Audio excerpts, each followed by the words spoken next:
نحمده ونصلي ونسلم على رسوله الكريم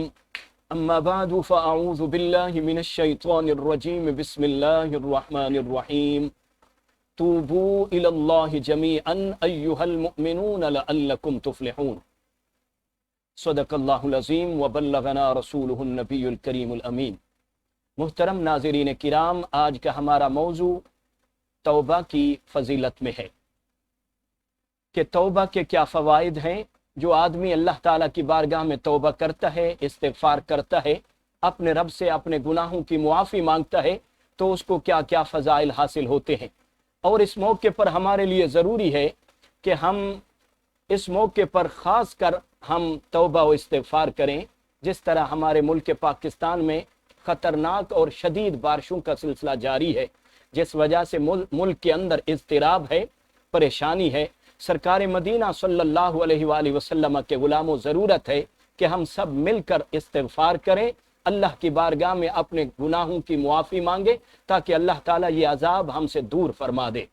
دیکھیے اللہ تعالیٰ نے اہل ایمان سے تقاضا فرمایا، ارشاد فرمایا توبو الی اللہ جمیعا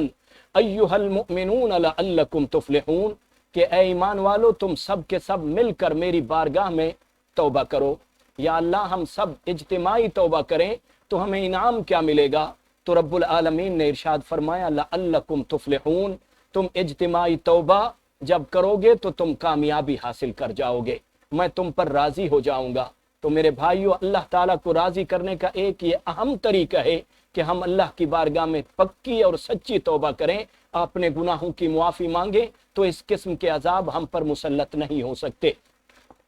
ایک اور مقام پر اللہ رب العالمین نے توبہ کی فضیلت کو بیان کیا اور اہل ایمان سے تقاضا کیا، ارشاد فرمایا یا ایھا الذین آمنوا توبوا الی اللہ توبۃ نصوحا، اے ایمان والو تم میری بارگاہ میں توبۃ نصوح کرو، یعنی پکی توبہ کرو۔ یہاں پر میں یہ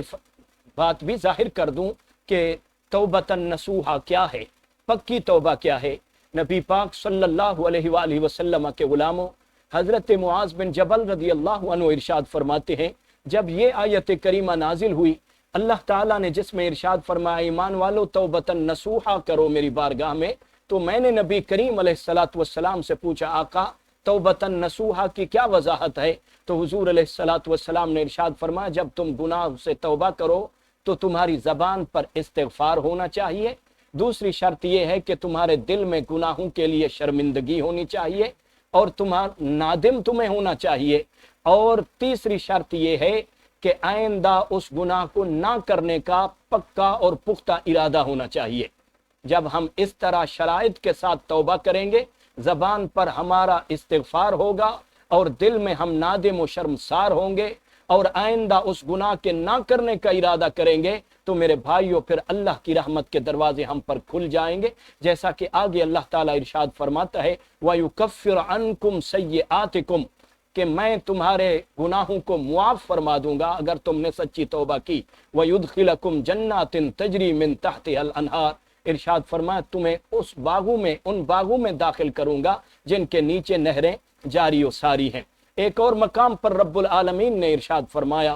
إِلَّا مَن تَابَ وَآمَنَ وَعَمِلَ عَمَلًا صَالِحًا فَأُولَٰئِكَ يُبَدِّلُ اللَّهُ سَيِّئَاتِهِمْ حَسَنَاتٍ وَكَانَ اللَّهُ غَفُورًا رَحِيمًا، کہ جو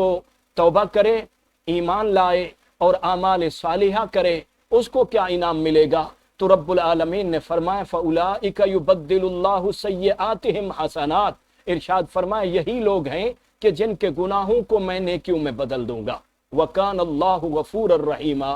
اس لیے کہ اللہ تعالیٰ بہت بخشنے والا، بے حد رحم فرمانے والا ہے۔ آقا علیہ الصلوۃ والسلام کے غلاموں، تو یہ ضرورت ہے کہ ملک کے اندر جو سیلابی صورتحال ہے جس وجہ سے پورے پاکستان کے اندر اضطراب و پریشانی ہے، تمام مسلمانوں سے میں دست بستہ عرض کرتا ہوں کہ مل کر اللہ کی بارگاہ میں توبہ و استغفار کریں تاکہ اللہ تعالیٰ اس مصیبت سے ہمیں نجات عطا فرمائے۔ حدیث پاک میں ہے، میرے آقا فرماتے ہیں التائب حبیب اللہ،